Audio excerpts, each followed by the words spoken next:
नमस्ते। हाँ जी, नमस्कार नमस्कार। हाँ जी, थैंक यू।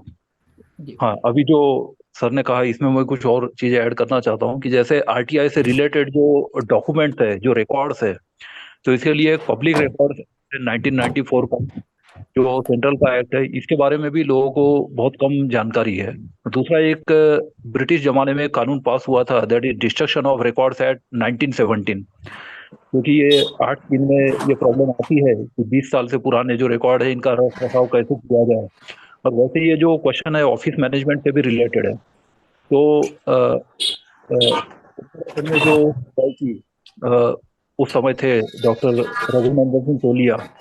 तो स्वर्गीय तोलिया जी ने एक बहुत अच्छी किताब लिखी थी कि क्रिएशन, जो ऑफिस मैनेजमेंट की creation, maintenance and destruction of record, RTI के युग में इसका क्या रिलेवेंस है और कितना इम्पोर्टेंस है। और सबसे पहली जो डिस्ट्रक्शन नियमावली है वो भी उत्तर प्रदेश के मॉडल पर उन्होंने, जब सेक्रेटरी थे 2005 में, तो उत्तराखंड में बनाई थी। और उसके बाद फिर ये जो फर्स्ट एपिलेट स्ट्रक्चर जो है, क्योंकि जो अभी राहुल सिंह जी ने बात की, वो यही कहते थे कि तोलिया जी का कहना ऐसा था कि सूचना आयोग में केस आते ही क्यों है, 2.5 महीना आपको मिलता है, 30 दिन होते हैं पीआईओ लेवल पे, 45 दिन होते हैं अपीली अधिकारी लेवल पे, और जब 75 दिन तक कोई काम नहीं होता है उसके बाद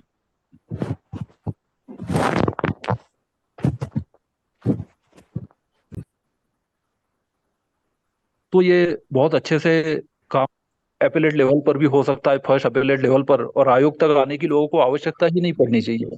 तो इसलिए फर्स्ट एपेलेट स्ट्रक्चर को स्ट्रॉन्ग करने के लिए उन्होंने बहुत सारे प्रयास किए। ऑडियो कॉन्फ्रेंसिंग के लिए भी उन्होंने काफी प्रयास किया उस वक्त, लेकिन टेक्नोलॉजी 2005 से 2010 के ड्यूरेशन में इतनी अच्छी टेक्नोलॉजी नहीं थी कि ऑडियो कॉन्फ्रेंसिंग भी दूर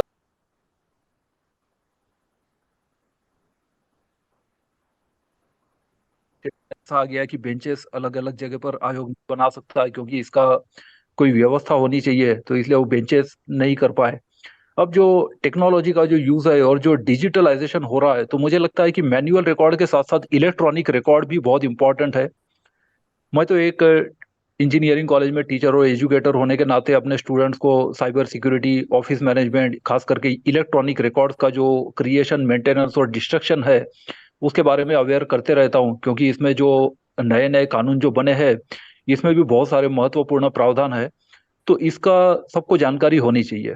दूसरा, एक बात मैं ध्यान दिलाना चाहूंगा सेक्शन 26 की तरफ। सेक्शन 26 जो है, it provide for training. Namit Sharma ji ने भी अपने केस में जो सुप्रीम कोर्ट में इस बात को रेज किया था कि जो क्वालिफिकेशंस क्या होने चाहिए, तो मुझे लगता है ट्रेनिंग की आवश्यकता तो सभी को है, और ट्रेनिंग के लिए प्रावधान भी है 26 में। इसी के तहत तो मैं आरटीआई रिसोर्स पर्सन बना उत्तराखंड में, और जो 4 रिसोर्स पर्सन यहाँ पे बनाए गए, तो ये इसी उद्देश्य से बनाए गए थे कि ना सिर्फ पब्लिक को, बल्कि जो पीआईओ है, अपीली अधिकारी है, सहायक एपीआईओ है, इनको भी सबको ट्रेनिंग की आवश्यकता है। अब इतना बड़ा कानून तो लागू कर दिया एक साथ 140 करोड़ लोगों पे, लेकिन जो ट्रेनिंग और एजुकेशन है इस पर यदि ध्यान नहीं देंगे तो फिर ये जो अननेसेसरी जो डिस्प्यूट्स है वो बढ़ते रहते हैं। और उत्तराखंड में भी प्रयास यही रहा कि जितना ट्रेनिंग और एजुकेशन ज्यादा रहेगा, और ये दोनों के लिए आवश्यक है, लोक सूचना अधिकारियों के लिए और अपीली अधिकारियों के लिए तो आवश्यक है ही, पब्लिक के लिए भी बहुत जरूरी है। तो इसलिए अधिकारियों के लिए हम 3 घंटे के और पब्लिक के लिए 2 घंटे के, क्योंकि उनको मेनली धारा 6, 7 और 18, 19, 20 के बारे में बताना होता था, तो ये बताया जाए। तो इस तरह से अवेयरनेस प्रोग्राम्स हमने जनरल पब्लिक के लिए भी किए, खास करके उसमें, क्योंकि आरटीआई का यूज बहुत कम है और अवेयरनेस भी लोगों में कम है। तो जितना ट्रेनिंग किया जाएगा, सेंट्रल लेवल पर ये काम डीओपीटी कर रहा है, वो फंड्स भी अलोकेट करता है। स्टेट लेवल पर अलग अलग स्टेट में अलग अलग प्रोग्रेस है। दूसरी बात है वेबसाइट होस्टिंग, जो धारा 4 और 6 का जो फर्क अभी सर ने बताया, राहुल सिंह साहब ने, तो इसमें जो स्वयं प्रकटन जितना ज्यादा होता है उतनी ही धारा 6 की आवश्यकता कम रहती है। अमेरिका में जब लागू किया गया RTI act, freedom of information act, कई जगह पर है, 80 से ज्यादा देशों में है, और वहां जब लागू किया गया तो अचानक लाखों एप्लीकेशन आ गई। लेकिन चूंकि वो टेक्नोलॉजिकली एडवांस कंट्री है, उन्होंने बहुत सारे रिकॉर्ड जो है वो कंप्यूटराइज कर लिए, डिजिटलाइज कर लिए, और वेबसाइट पर होस्ट भी कर लिए। तो जितना सेक्शन 4 का अनुपालन ज्यादा होगा उतना धारा 6 में एप्लीकेशन की आवश्यकता कम रहेगी। तो सूचना का जो स्वयं प्रकटन है वो बहुत जरूरी है। प्रॉब्लम आती है इसमें होस्टिंग की। तो उत्तराखंड में सूचना आयोग ने ये प्रयास किया था कि सैकड़ों विभागों के जो मैनुअल्स है, खास खास करके 4(1)B के, तो उन्होंने फ्री में होस्टिंग फैसिलिटी कर दी कि आप एक उसकी ई कॉपी भेज दीजिए प्रिंट कॉपी के साथ, और जो है फ्रीली वो विभाग होस्ट करेगा, और जब जब आपको अपडेट भी करना हो तो आप सूचना आयोग को दे सकते हैं। और सूचना विभाग के ने ये जो इनिशिएटिव लिया तो सैकड़ों मैनुअल्स, सैकड़ों विभागों के मैनुअल्स, खास करके बड़े लेवल पर, क्योंकि इसमें कई लेवल्स होती है, सेक्रेटरी लेवल होता है, बाद में जो कुछ निगम या कॉरपोरेशन है, 7 अलग अलग कैटेगरी में क्लासिफिकेशन किया था आर एस टोलिया जी ने। और उसमें जो अलग अलग विभागों के जो मैनुअल्स है वो उन्होंने फ्री में होस्टिंग फैसिलिटी की थी। और बल्कि उसमें कई बार वो जो उनके निजी सचिव थे वो इसमें ट्रेनिंग भी पीआई को, उनके मैनुअल्स को एग्जामिन करके रिव्यू या कमेंट्स भी देते थे कि आपको इस तरह से इम्प्रूव करना चाहिए, ताकि जो आरटीआई का जो बोझ है या जो बर्डन है वो पीआईओ लेवल पर ही कम हो जाए। क्योंकि पीआईओ लेवल कर कम हो जाए तो दिखती बात है कि एपेलेट लेवल पर और जो आयोग लेवल पर भी कम हो जाए। दूसरी बात, जो कॉम्पेंसेशन और फाइन की आपने कही, तो इसमें 2018 में ये एक केस उत्तराखंड में आया था, हाई कोर्ट में नैनीताल में। और उसमें ये जो राज रानी केस है, बहुत फेमस केस है, उसमें उन्होंने ये जो थर्ड टीयर है इसमें इनको जो प्रधान है, खास करके जो थर्ड टीयर ऑफ गवर्नमेंट जिसको हम बोलते हैं पंचायत राज, तो इसमें जो पंचायत अधिकारी है, ग्राम पंचायत विकास अधिकारी है, तो उन्होंने ये देखा कि इसमें अवेयरनेस बहुत ही कम है इस एक्ट के बारे में। अब स्ट्रिक्टली यदि एक्ट के मुताबिक चले तो कई बार ये डिफिकल्टी उस टाइम टोलिया जी भी एक्सपीरियंस करते थे कि मैं क्या इन गरीब लोगों को इसलिए जुर्माना लगाने बैठा हूं कि ये लोग अनपढ़ है या इनको कानून की जानकारी नहीं है, तो इसको एनफोर्स कैसे किया जाए। और फिर 2018 में आयोग ने ये हाईकोर्ट ने ये निर्णय लिया कि इनको जो इलेक्टेड रिप्रेजेंटेटिव है, वैसे तो सभी लोग आरटीआई के दायरे में आते हैं, लेकिन उसमें यह निर्णय दिया कि जो ग्राम विकास अधिकारी और ग्राम पंचायत विकास अधिकारी है, ये लोग अलग अलग स्टेट में अलग अलग नाम से जाने जाते हैं। तो उत्तराखंड में ये व्यवस्था की कि ये लोग आरटीआई को इम्प्लीमेंट करेंगे, और ग्राम प्रधान वगैरह को इसके दायरे से बाहर रखा गया। वो केवल 5-4 में, 5-5 में रिस्पॉन्सिबल रहेंगे, इस तरह से व्यवस्था कर दी गई। तो उससे ये जो अवेयरनेस है वो बहुत जरूरी है, कि कई बार उनको पता भी नहीं होता कि कानून के प्रावधान क्या है, आरटीआई एक्ट क्या है, उसमें उनकी क्या दायित्व है। तो ये पंचायत लेवल पर भी बहुत आवश्यक है। और इसलिए जब नमित शर्मा ने ये मामला उठाया था, सुप्रीम कोर्ट ने उस वक्त क्वालिफिकेशन प्रिस्क्राइब करने से मना किया था, क्योंकि ये ट्रेनिंग जो है ये वॉलंटरी उसमें रखा गया था। लेकिन मुझे लगता है कि ये ना सिर्फ पीआईओ के लिए बल्कि अपीलीय अधिकारी के लिए या फिर इवन आयुक्त के लिए, जो सेक्शन 12 से 17 है, उसमें भी जो क्वालिफिकेशन का कोई वो नहीं है, तो उस तरह से वो थोड़ा और स्पेसिफाई कर दिया जाए एक्ट में, या इसको अमेंड करके किया जाए, तो मुझे लगता है कि बहुत सारे जो अननेसेसरी डिस्प्यूट्स है इस चीज को लेके वो कम किए जा सकते हैं। अब तो ये मामला, यदि हम लॉ कॉलेज की बात करें तो लॉ कॉलेज में ये सब्जेक्ट पढ़ाया भी जाने लगा है। एनएलयू जो कर्नाटक बेंगलोर में, तो वहाँ पे जो धीरन जी।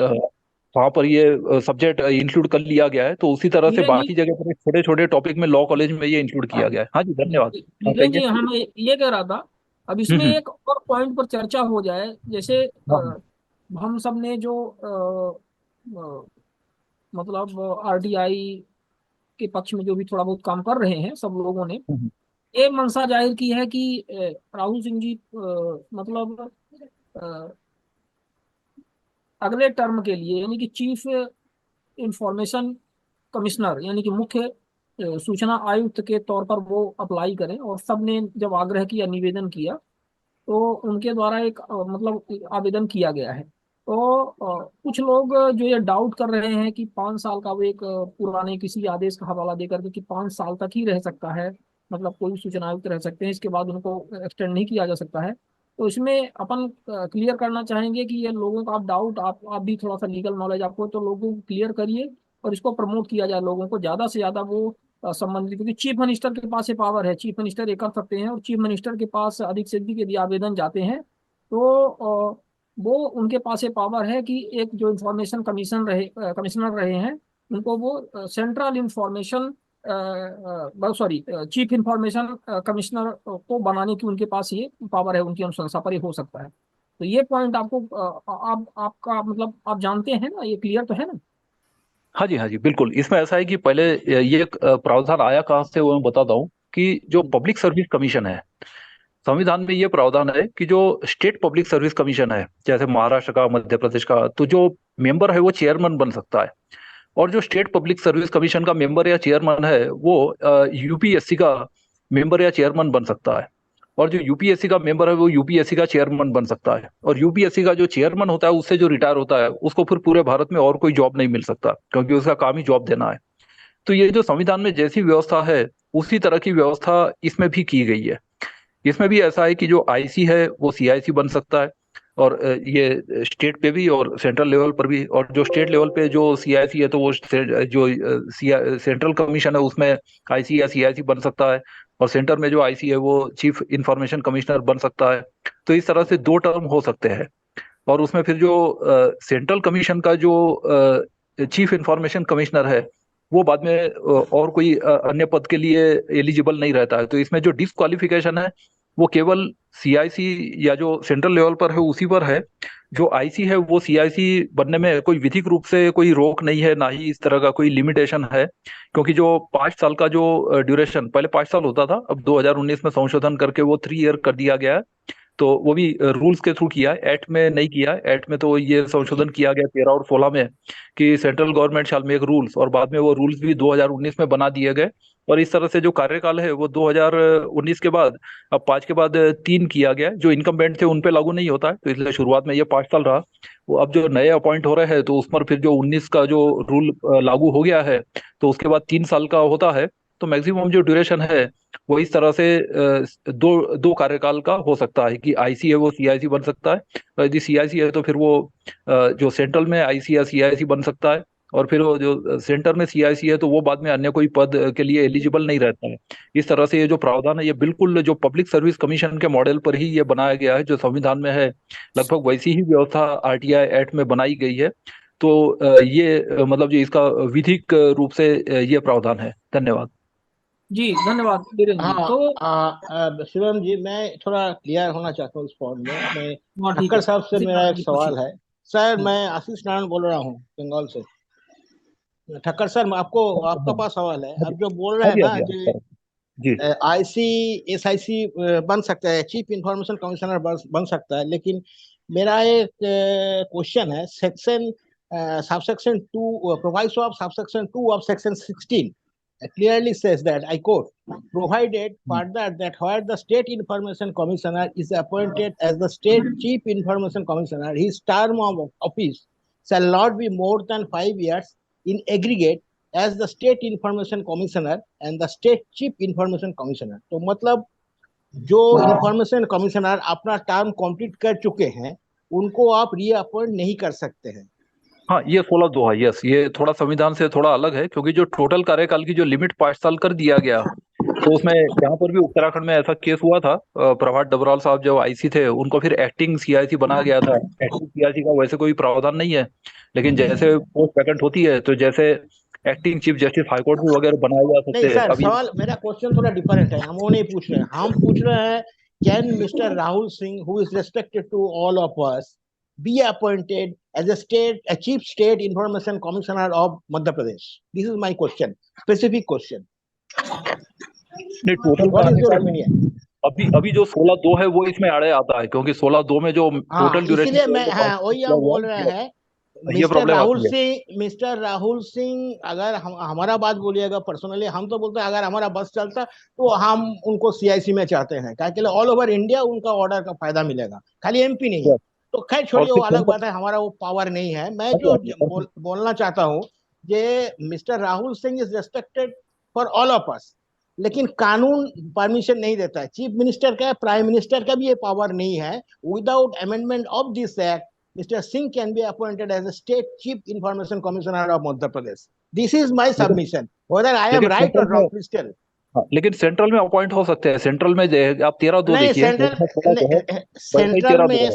वो सब जगह में सर, अगर उसका टेन्योर, जैसे मैं मिसाल दे रहा हूँ, अभी जो सेंट्रल चीफ इंफॉर्मेशन कमिश्नर है नहीं, मिस्टर देखिए समारिया, देखिए, हमारा इसमें सामा हमारा आशीष हमारा नारायण जी हमको ठीक कंप्लीट है। कर दिया, हमको कंप्लीट करने दीजिए, उसका बाद हो गया मेरा। एक सेकंड। अभी जो सेंट्रल चीफ इंफॉर्मेशन कमिश्नर है मिस्टर समारिया, पहले इंफॉर्मेशन कमिश्नर का हिसाब से 1.5 साल या 1.25 साल काम किए हैं, उसका बाद उसको चीफ में अपॉइंट किया गया है। बाकी रेस्ट जो 1.5 साल या 1 साल है वो कंप्लीट करने के लिए। लेकिन मेरा जो कहना है, जो आपका टेन्योर कुल मिलाकर अभी हो गया 3 साल, जो पहले था सिंह साहब का टाइम में था ये 5 साल। तो जो जो इंफॉर्मेशन कमिश्नर अपना अपना टर्म खत्म कर चुके हैं, उसको रीअपॉइंटमेंट नहीं किया जा सकता, कोई भी पोस्ट में नहीं किया जा सकता है, ये कानून लिखा है। यही मेरा कहना है। सर ऐसे में मैं तो फिर इसमें लगता बोलना है कि चाहूंगा। संशोधन भी करवाना पड़ेगा कानून के लिए फिर। वो तो सर अलग बात मैं हो गया, ये संशोधन हो बोलना जाए तो चाहूंगा अलग बात है। सर, देखिए, आपको इस एक्ट के अंदर में जो सेक्शन 16(1) और 16(2) है, सिर्फ और सिर्फ जो इसमें रिक्वायर्ड कर रहा है वो ये बोल रहा है कि 65 साल से ऊपर की आयु के बाद आप उसमें वो नहीं कर सकते। और 16(2) ये बोल रहा है पुनर्नियुक्ति। और 16(2) का जो प्रोविजो है, परंतु है, वो इस बात को बोल रहा है कि कोई राज्य सूचना आयुक्त बैठा हुआ है राज्य सूचना आयोग के अंदर में, तो उसको अगर मुख्य सूचना आयुक्त के लिए फिर से 15(3) के प्रोसेस के तहत में उसको अगर नियुक्ति मुख्य सूचना आयुक्त के बतौर दी जाती है, तब उसका टेनर 5 ईयर्स होगा। लेकिन अगर उसने कार्यकाल पूरा कर लिया है, तो वही 16(2) इस बात को राइट देता है कि वो फिर से नियुक्ति पा सकते हैं। अब जो खेल है सिर्फ वो इतना ही है कि स्टेट परिभाषित है, कॉन्स्टिट्यूशन में भी परिभाषित है और इस एक्ट में भी परिभाषित है। अगर यहाँ पर अगर राहुल सिंह जी अपना एप्लीकेशन करते हैं मुख्य सूचना आयुक्त के लिए, तो वो लीगल है। अगर वो राज्य सूचना आयुक्त के लिए करते हैं तो वो इनलीगल है। अगर वो किसी अनदर स्टेट या सेंट्रल में करते हैं तो वो राज्य सूचना आयोग के लिए करें चाहे मुख्य सूचना आयुक्त के लिए करें, वो लीगल है। तो इसमें कहीं पर भी इस एक्ट में ऐसा कोई रीजन नहीं है जो उनको अभी की डेट में एप्लीकेशन करने से रोकता है या किसी भी तरीके से उनको उसमें उस पद को पाने से रोकता है। तो इसमें ऐसा कहीं कुछ नहीं है सर।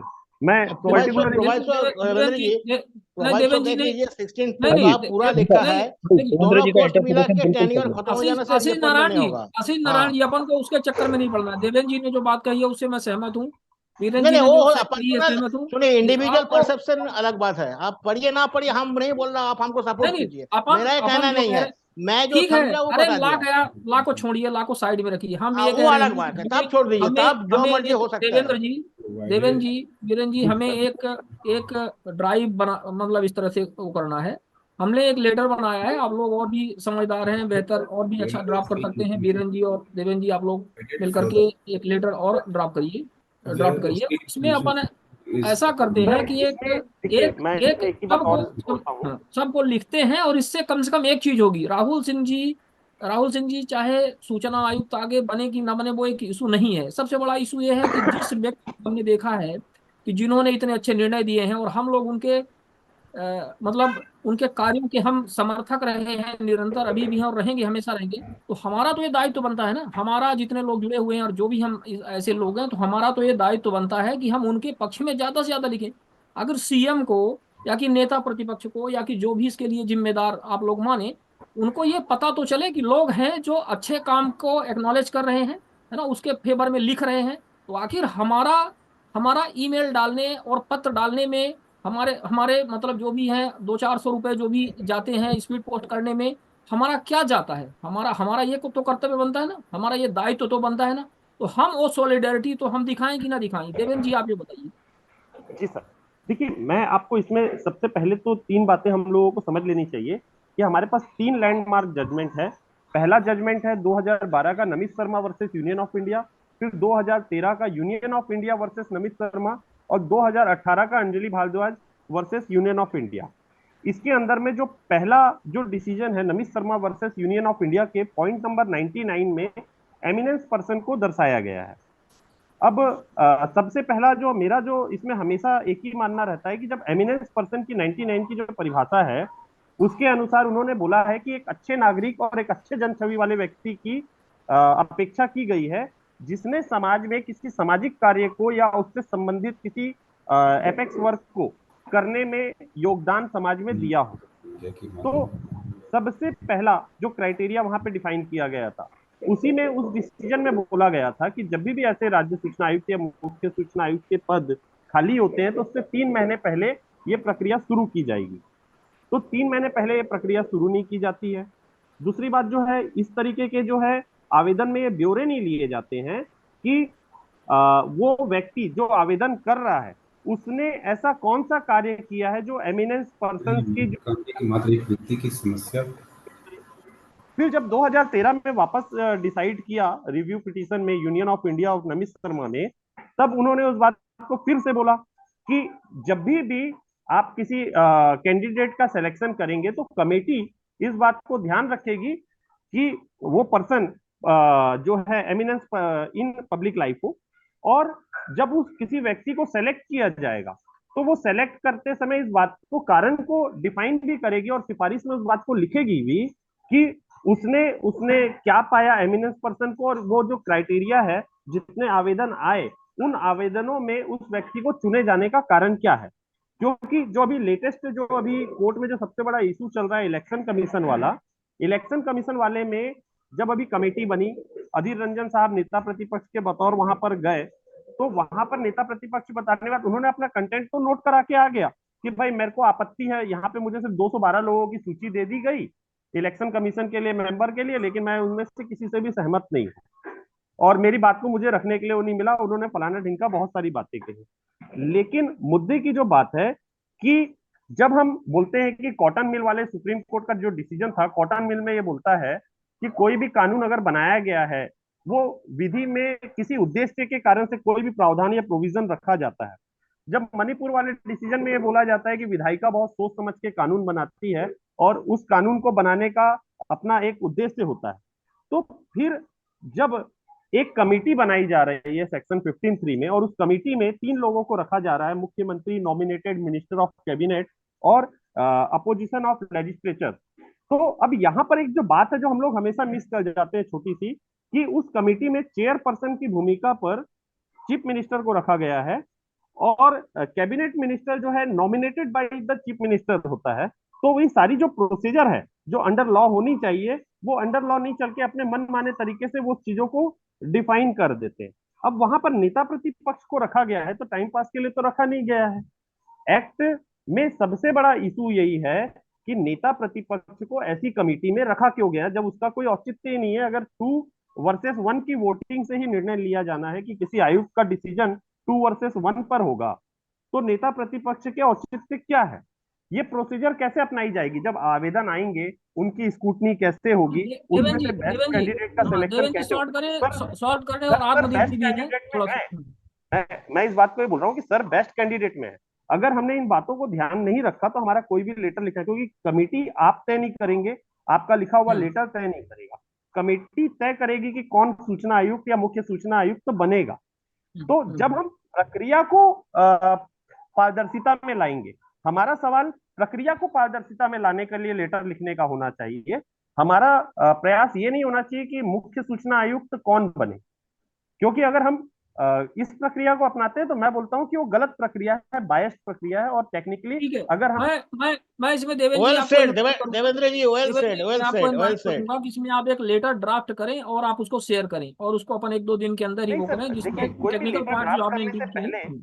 किसी भी लेटर को ड्राफ्ट करने से पहले जब हम मीटिंग्स रखते हैं तो उसका सबसे पहला उद्देश्य ये होता है कि उस पर पूरी चर्चा हो, चर्चा होने के बाद उसकी जो खराबियां हैं उसको छाट दिया जाए, जो अच्छाइयां है जिसमें सब सहमत हो, लगभग उन बातों को रखकर कोई चीज ड्राफ्ट की जाए।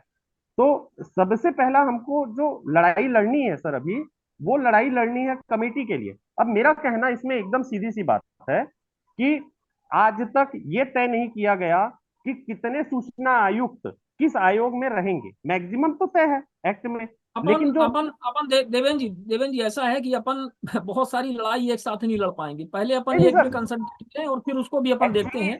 कमेटी बदलना और सीएम को इन्फ्लुएंस करना वो सारी चीजें ऐसी हैं जो आज एक साथ नहीं कर पाएंगे और उनका वो आप समझ रहे हैं। मैं ये कह रहा हूँ यहाँ पे आत्मदीप सर है तो थोड़ा आत्मदीप सर का भी सुन लिया जाए और फिर आपको बिल्कुल आप सब तो इसमें रेगुलर ही है, कोई मतलब स्वागत ही रहेगा हमेशा।